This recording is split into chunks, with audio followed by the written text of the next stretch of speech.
how are you able to preserve culture, kind of core values? I mean, what does that process look like for you? It's all about the people, bringing in the Right, right right. people, hiring the right people, convincing them to buy into our vision, to buy into what's important to us, ensuring that we put our clients first and take care of them.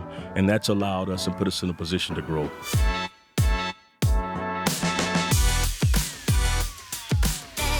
Welcome to Money Market, a Bank of Tampa podcast. We highlight the businesses, expert business advice, the local economy, and points of interest in the Tampa Bay market. Follow us on YouTube, Spotify, Apple, or wherever you find your favorite podcasts. And make sure you share this episode with a friend or colleague. I am your host, Owen LaFave, the Pinellas County Market President for the Bank of Tampa, Tampa Bay's oldest and largest community bank. Today's guest is Brian Butler, the President and CEO of Vistra Communications, a multifaceted communications agency offering integrated services across governmental, nonprofit, corporate, and public sectors. Brian is a distinguished leader with a rich background in military service, a retired military decorated career as an Army officer, right? That's Army correct. background. All right. Um, and also a background in strategic communication, which is a lot of what we're going to be talking about today, including U.S. Central Command and Homeland Security Council and the White House, as well as a long time of history and engagement in the community. But Brian, thanks for coming on Money Market. I'm extremely honored and delighted that you'd even have me on your show. I feel like you're busting my chops a little bit. No, Not at all. it is an honor for me. I mean, you are a very visible leader in the community, and I think so. Power 100 for the fourth consecutive year. So, is there? I think by the time this probably airs, there's going Yeah. to be a fifth year. Do you have a insight? And No, Owen, I just try to live my purpose. well, it is amazing because I don't know how often people are on that list Mhm. as many times, and I know like chair chambers come and go, but I mean to be on that list for 4 years in a row is quite an accomplishment. So I mean, what do you think lends itself to just your consistency of being thought of as a leader in the Tampa Bay Yeah. community? I wake up every morning. I try to have some standard routines. Get up and be thankful, and figure out how I can make a difference. And the rest just seems to fall into place. And I truly try to just live my purpose. So what is the morning routine? Um, I hate to admit it, but that phone is a part of it. Uh, it sucks us all in. Yeah. That phone sometimes sucks me in deeper than I want it to suck me in. Then I try to have a cup of coffee, try to relax for a few. Don't work out as much as I used to, but that's still important. Occasionally do a little bit of workout in the morning, and then I go in the office early, Okay. and So what's early? What time's the day uh, start? anywhere from 5:30 to 6:30 to That's early. 7, depending on where I'm going or what meetings I have. And then, of course, I travel a lot, so I'm out of market quite a bit, sometimes half the month. Oh wow. Mhm. Okay. And any destinations in particular? I mean, DC. We have an office in Northern Virginia, in Alexandria. I try to spend a week, a month in that office, and then I'm wherever my clients need to be, wherever my partners need me to be. I'm around the state of Florida. I'm in Texas. I'm in Atlanta. I'm just places where I need to be, and then I Okay. try to be home for 10 to 14 days a month. Okay. And then you were saying you've got a farm up in North Florida. So uh, how often do you get up there? every weekend if I could, All right, good for you. so as much as possible. So you're driving up there, right? You're flying. It's 2.5 hours, Okay, that's not bad. so it's a pretty easy drive. Yeah, very easy drive. So for people that don't know, what is Vistra Communications? One of the most important things we do is we drive campaigns for our clients, communications related campaigns that produce the results that they're looking for. So whether it's a campaign to promote a project, I'll give you an example. We're doing some work right now for the Florida movement, Florida Children's Movement, and we're helping them to prepare a campaign to help businesses, help legislators, help families understand the significance of early learning. Mm, That's a space that you drive by every day and you see a daycare and you think it's all great, but your employees, your team members have a role, your younger ones do, in ensuring that their young kids, their infants, are involved in institutions that not just babysitting, but helping them to learn sure. at an early age. Most the learning happens between 0 and 3. Right. The most significant learning in their lives happens between 0 to 3, 0 to 5. So we're helping to drive campaigns to help people understand the significance of what they're doing.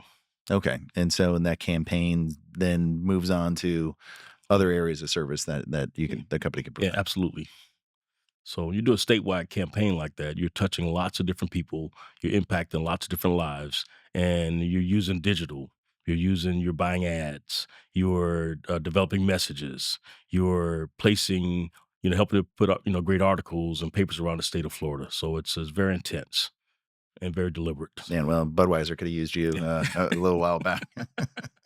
So you started the company in 2007. I mean, what did you see in the landscape locally in 2007? You thought that, hey, there's room for me to get in here and do this, and I could do it better or Yeah. different. I'm not sure if I've shared this with you before, but I started a company out of desperation because I couldn't find a job. Oh, is that right? I Wow. retired from the Army after a successful career.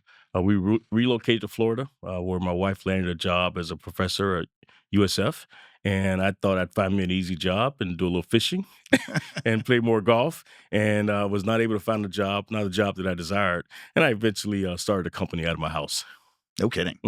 So maybe you don't have to tell me the first client, but that first client that Yeah.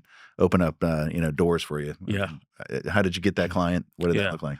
I would say the first client, but I'd say one of my first clients was Derek Brooks.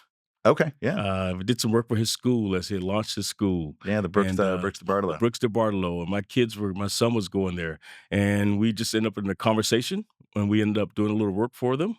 And at the time, I was doing some 1099 work here and there, and I like to say Derek is one of my first clients. No, no kidding. Well, that's a good visible Yeah. first client to have. How would you say the company evolved since those early days starting out of the house? We've been very fortunate as a company. We've gone from me doing this by myself as a one-man band and without handling all aspects of what we're doing, outsourcing much of it, to about 80 employees, 80 team members, as we call them. Wow. We have an office here in the Tampa Bay area in Lutz. We also have an office in Northern Virginia. And we provide a wide range of services to the federal government, to a few Fortune 500 clients, to nonprofits all over the state of Florida and several other states, and all size businesses. How do you think? So, I mean, starting from just a one man band to having a Mhm. company of that scale. I mean, and how are you able to preserve culture, kind of core values? I mean, what does that process look like for you? It's all about the people, bringing in the right Right. people, hiring the right people, convincing them to buy into our vision, to buy into what's important to us, ensuring that we put our clients first and take care of them. And that's allowed us and put us in a position to grow in lots of different areas. Do you have any secrets to hiring people? Because I will tell you that I'm Yeah. probably maybe at best 50%. Yeah. Because I mean, there's some professional interviewers out there, and they talk Yeah. a great game, and they have a great resume, and you get them in the door, and it is. I mean, that first 90 days to me is critical because you don't really know who you have until you actually have them. Yeah. It's part of your company. I like to say people are people. So hire slow. I don't have a magic formula. There was a time when I hired every individual in our company. Okay, That is not today. I'm, it'd be I'm hard. It'd be a full time job, I'm probably. rarely involved in the hiring process, but there are some key positions where I want to actually do a final interview to make sure they're a right cultural fit, especially if they're a leader in our business. Sure. But hiring people is easy, but it's also a challenge. There's a lot of people out there that claim to be able to do lots of the great things, but then when you bring them in and you realize that they can't, so it's sometimes you just got to put people through scenarios Hmm. and see how they respond, how they react, and just do a lot of praying. Praying is probably as good as any. I fall for clickbait all the time, but it's like ask this one foolproof question when Yeah. you're hiring someone. I'm like, what is it? And I'm like, that's terrible. Yeah, I don't think there is one No, question. that doesn't work. What do you think about your military background in terms of or do you leverage that in terms of your management style and your leadership? Every day. Yeah. The things I learned through 22 years of service to our nation, I carry with me every day in our business. From how I problem solve to how I think about challenge to how I plan and look ahead, how I try to anticipate the needs of our clients, how I go in a room and just listen. I credit the military with all those things and give me the fundamentals and preparing me for where I am today. I know listening is kind of trite, but I told this story in an earlier podcast for so our regular listeners. Forgive me if I'm boring you with this question, but very early in my career had a credit officer that was a very intimidating guy, just huge guy. Used to be a lineman for University of Florida, and then with that also had these giant like Coke bottle glasses, so his eyes were just magnified, and so he would just stare at you and look and Mhm. not say anything.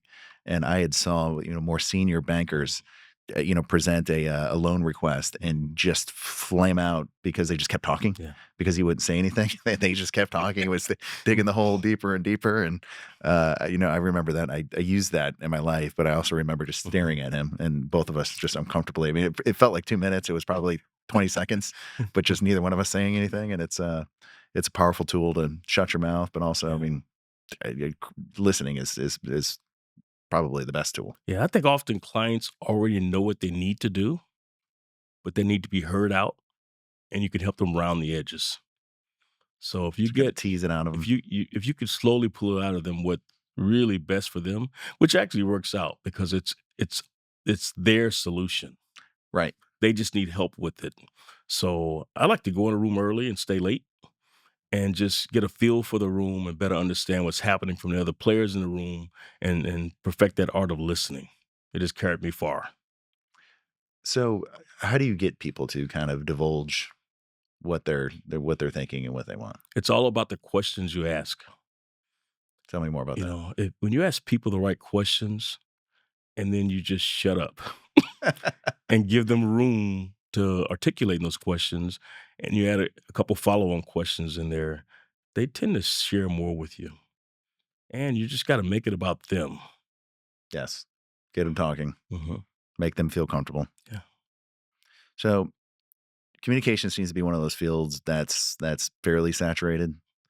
What differentiates your company amongst all the other hundreds, thousands that are out there? Yeah, it really is. It's our people. It's our way of listening and providing solutions. We're not a marketing company or a public relations company or a consultancy agency. We're all three. Okay. And we combine those things in a way that we make it easy for our customers to work with us because they have one person to talk to help solve their challenges, Okay. solve their problems. So, organizationally, you're not divided into Yeah. different areas. You hire people with an expertise kind of Yeah. across the Yeah. that spectrum. And we bring a team approach to providing solutions because often a communication solution is buried inside a marketing project or vice versa. And we like to bring it together and help the clients see that you don't need all these other things. Really, what you're trying to do is right here. That's interesting. So, I mean, with so many challenges available with, social, email, Mhm. print, I mean, maybe even, radio, but TV. I mean, how do you decide what's the optimal mix for a client? I have an easy answer for that. Like, It I mean, depends. you a banker? What are they trying to solve? What is the Yeah, problem you're trying to solve today, not yesterday and not tomorrow? What's the problem you're trying to solve today? And then let's put some focus on really understanding that. And then what's your tolerance for it? What's your tolerance for risk in those areas? And maybe it's a project that you start and we need to just get it started and then mold it a little bit based on the feedback we get and the full circle of understanding of what's working and what's not. So we don't have a magic formula that we go in and just magically solve all clients' challenges. okay. There's You no know, matrix. I mean, it's not one size fits all. You no, we listen, you have no assess. we do not have a matrix philosophy of it's this because they said they need help in this area. Got it. You always got to go in. We believe you always have to go in and really listen to them because sometimes they think the challenge is X when it's really Y. Interesting. Hmm. So, do you find that they're just in denial in those instances sometimes, or is It's, it just yeah. it is harder to see it when it's your own issue, right? Often people default to where they're comfortable. Uh, And if you could get them talking about it and help them to realize that that's really not the challenge you're having, so you make them that uncomfortable, sometimes it involves making them uncomfortable, mhm, which or which talking about the uncomfortable. which means building a relationship with them so they don't just turn you completely off. Got it. So the respect in the relationship piece is so very important for them to understand, for you to understand, or you're just another consultant walking in the room. Do you think there's a quick way to build rapport and build a relationship? There's some streamlined ways, but there's no one magic formula. Okay. I within this community, I try hard to build relationships in advance. So when a call comes, it's an easy call. Right. So I spent the last 18 years, you know, dedicating our work, making it about the community so I better understand the community. I know how to connect the dots. We know how to connect the dots and provide counsel and provide opportunities for our clients. So you didn't know 5 years ago I was laying the seeds for you Yeah. to come on this podcast. Yeah. I didn't know that. that you were laying the seeds, but I suspected something because you and I have talked about doing things together, and it's just the right things haven't worked out yet. So I know it's still out there. Well, I would say, well, obviously 5 years ago, the podcast didn't exist, but, no, I mean, I gravitate towards, people in the community that are doing good things and trying to make a difference. And, you're one of those people my being in Pinellas and, I want to get your CEO in schools, but, Yeah. a program like this doesn't exist there. Yeah. So that was intriguing to me but we'll talk about a lot of those things. But in terms of like with your clients and, metrics, like how do you determine, what's a success? Yeah. And I would tell you for each client, in the beginning, we establish what the metrics of success are. We don't go in there with a thinking that here's how to make you successful. We want to work that out with the client. So ask them up front, hey, Ask what them and work it out with them. Let's establish this together up front. What are the metrics? What's the most important things for you? And let's figure this out and let's establish metrics right up front. And if we don't believe that we're the right ones to help you get there, I'm going to be the first to tell you. right? Okay. Are there any stories that stick out in your mind that were transformational? Some challenging stories that are worth sharing? You don't Uh, have to share names, but there's always challenges, but there's always opportunities. there's a good one out You there. know, I just wrote a small piece on my LinkedIn about change, Okay. and I published it right before the holidays, and I've got some pretty good feedback. And I just simply said that change is an opportunity. So it's It not can be, right? you can't be afraid of it. You got to embrace it. I mean, well said. Yeah, Speaking of just kind of challenges, I mean, how have you seen the landscape change since 2007? yeah. Oh, 2007, quite a bit. Yeah. Both here, both our work in the nation's capital in DC, both our work in the nonprofit. There's a lot of nonprofits out there today. There's a lot of organizations doing really good work, and our job is to help connect dots. And we can help connect dots and help people find a way. And I get a lot of different people come to me and say, "Hey, I want to start a nonprofit to do X, Y, or Z." Why there is a Yeah. proliferation of nonprofits. And I would say in 90% of those opportunities, after listening to them, I recommend they either don't do it or they go join a nonprofit that's doing something similar because the space is pretty crowded. Is it because people just have this desire to be entrepreneurial? And I know that nonprofit, Mhm. doesn't necessarily lend itself to that, Yeah. but it's kind of there in control of the process. Yeah. But it has many elements of it. Right. Right. And I think people often buy into those elements of it, or they just want to do good and just trying to figure out Yeah. how they can do good. Got it. Are there any examples of someone that actually started a nonprofit that worked out well, or maybe decided not to take your advice and join someone else and started their own nonprofit and it didn't succeed? Yeah, there's a couple different ones that I'm aware of. One, if you're familiar with Trinity Cafe, Sure. Yeah. they're great nonprofit doing great things. We were volunteering there, and they end up merging with a larger nonprofit. That Metropolitan Ministries, right? Metropolitan Okay. Yeah. Ministries. That's been a success overall. Now, when the CEO retired from Trinity Cafe, I'd say that nonprofit was probably in jeopardy of not making it to next level. Mm. So But, succession of but leadership. Yeah. mhm, because the passion for it came from the former CEO. Right. The fundraising came from the former CEO, but the mission didn't go away. But by merging that nonprofit into an existing nonprofit, that's a great example of how what's best for the community in that sense was bringing these two together. Well, I love that because that ended up being a great outcome, and they do have a good job. But also maybe tying the importance in of when you're dealing with a nonprofit, it's not about the person, Yeah. right? It's about the mission, and you need that succession of leadership, Mhm. and really with any company. I mean, are there examples with companies too, and maybe communicating that change Yeah. of leadership that you've Yeah. gotten involved in and had some success there, and I guess framing the next Yeah. leader successfully. Oh, and we acquired a marketing agency. Oh, you did. So firsthand. So we were at our core a communications agency.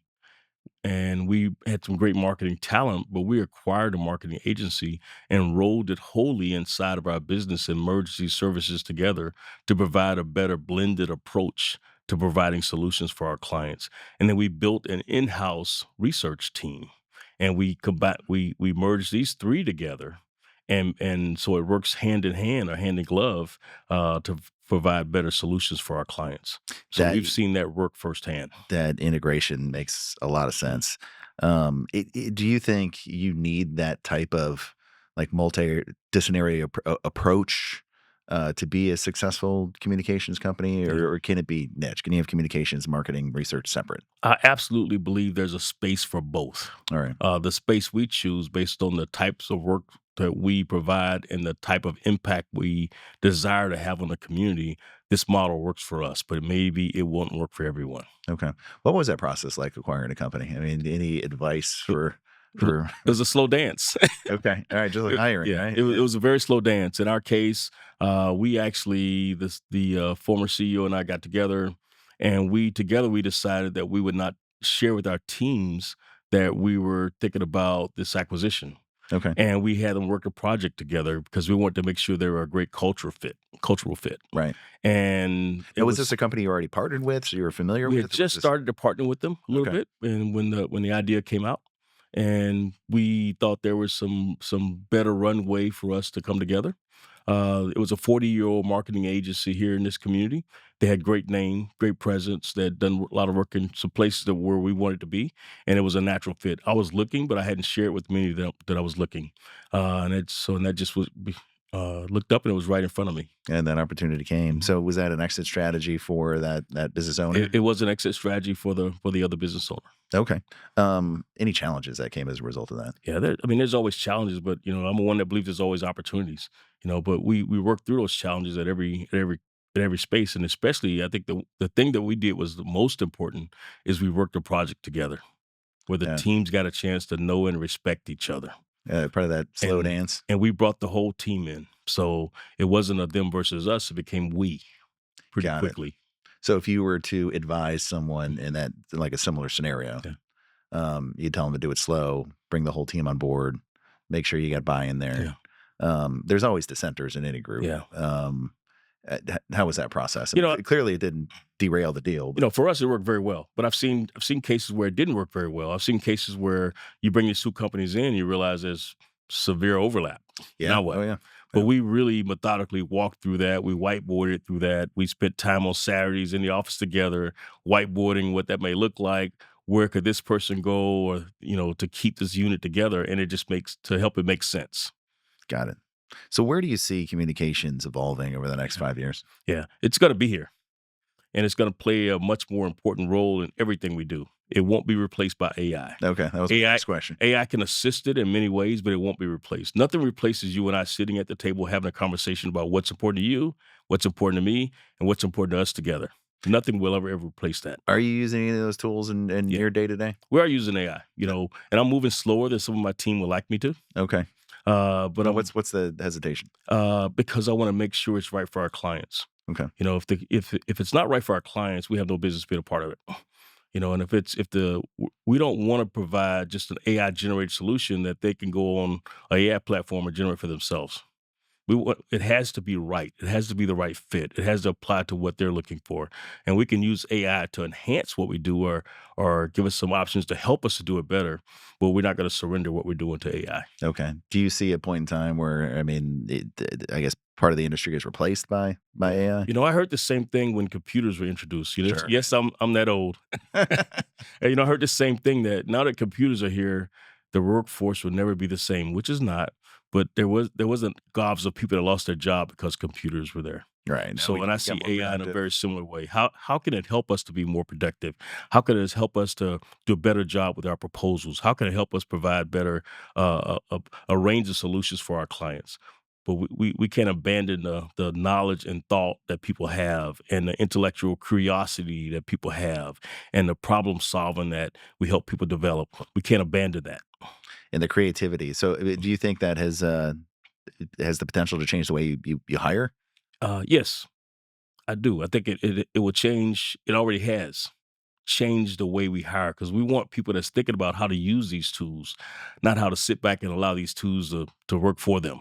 Right. Mm, Yes. Like, don't let it happen to mhm. you. Go out Yeah, and do it. So how do you ensure your team kind of stays ahead of the trends yeah. and stays educated on We that type send of thing? people out to training. We Okay. do a lot of in-house training.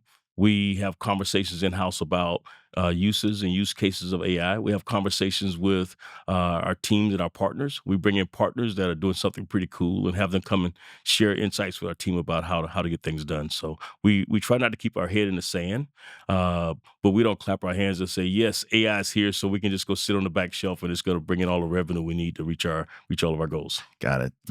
Last question before I move on to some of your other efforts in the community. But as you're sitting today and kind of looking at where Vistra is going to be 5 years from now, I mean, both maybe from a geography standpoint, but what disciplines that you're involved in and industries you're involved in, and where do you see the company going? Yeah, more in analytics and data. We do some pretty cool data analytics projects today, and those data analytics projects help inform our ability to provide better communication services.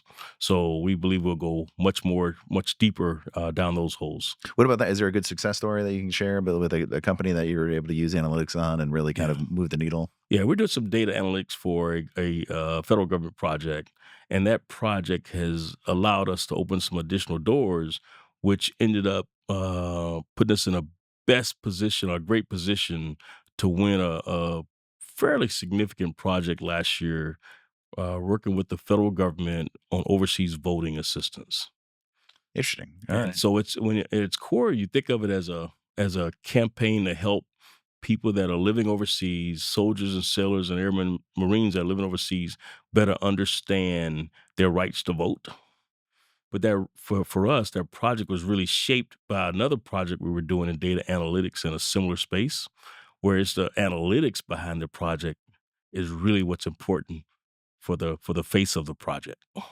Okay, so the analytics piece with the, overseas service folks voting, is it just who's voting, who's not voting? Who's voting, who and where they're located, what's their access to voting, what's historical trends around voting.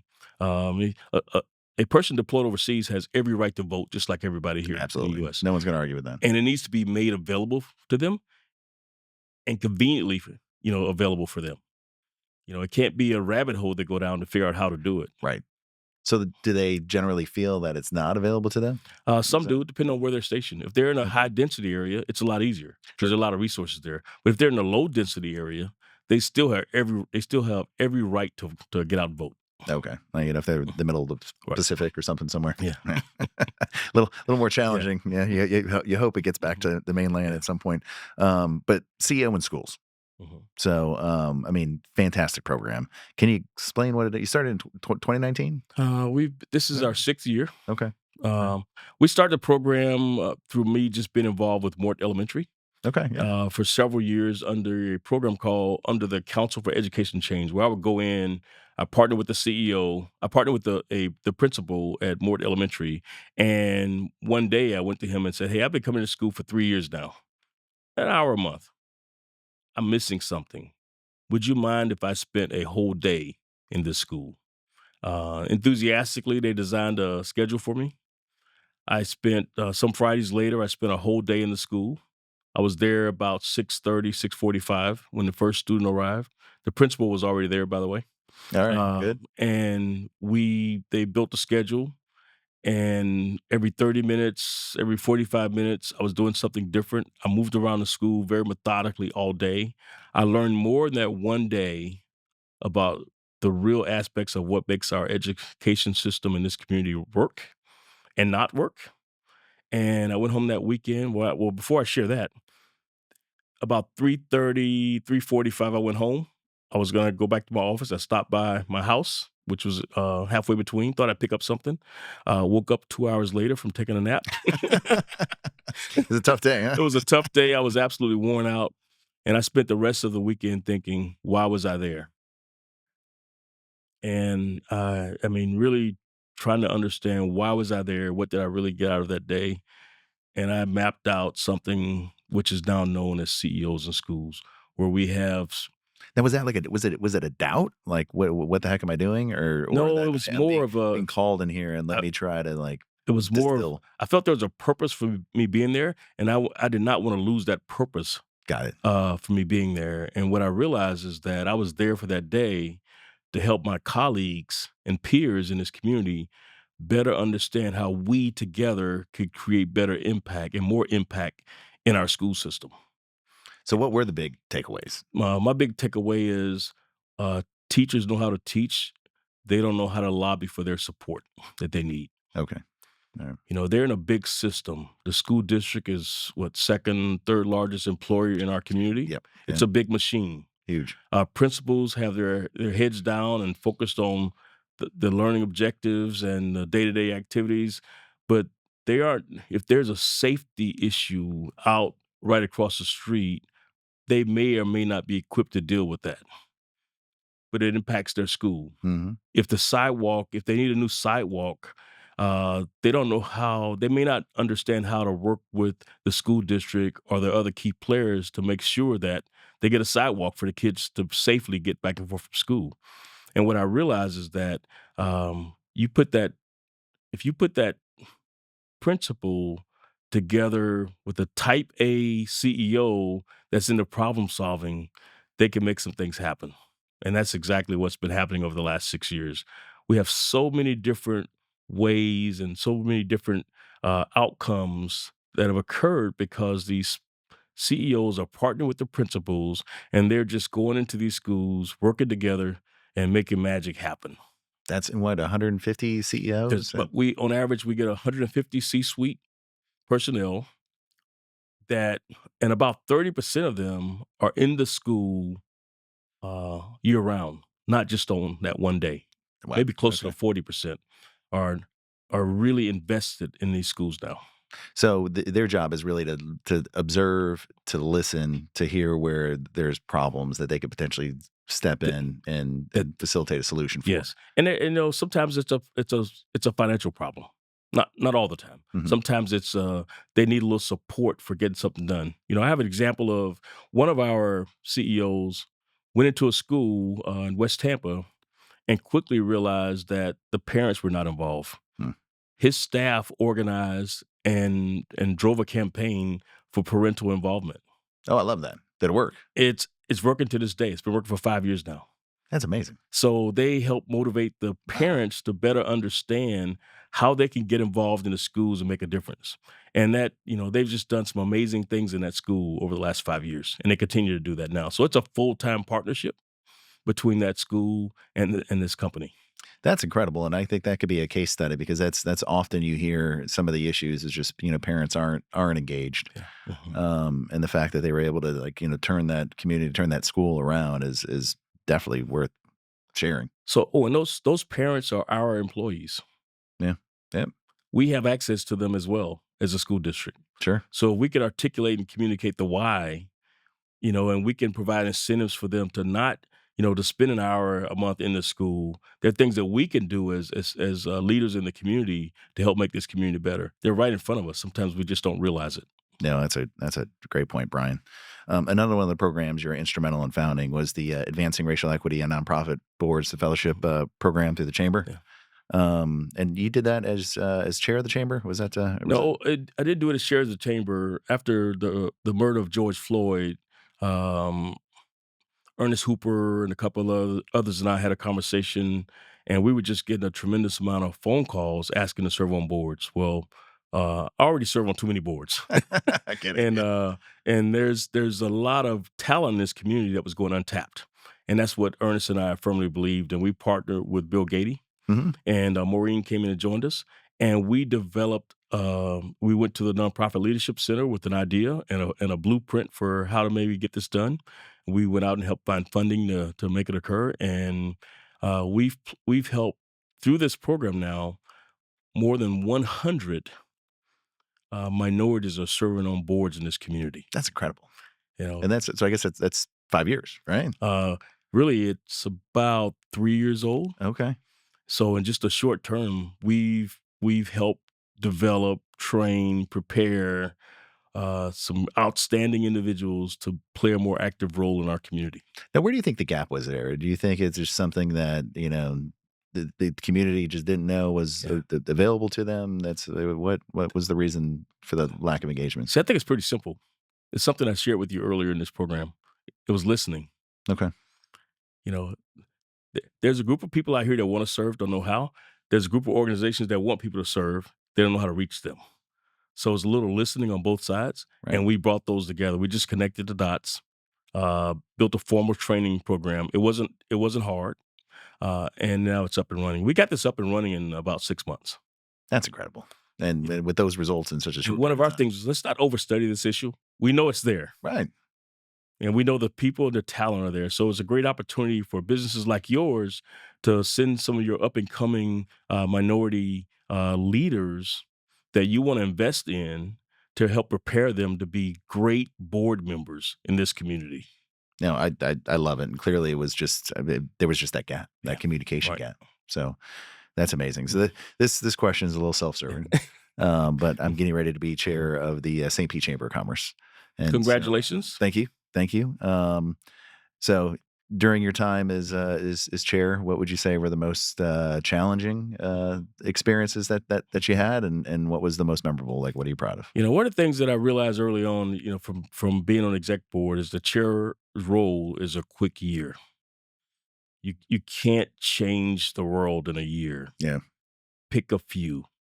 Pick a few meaningful things, a few meaningful places, a few meaningful relationships. What are some things that you can help further the mission? And that's what I chose to do.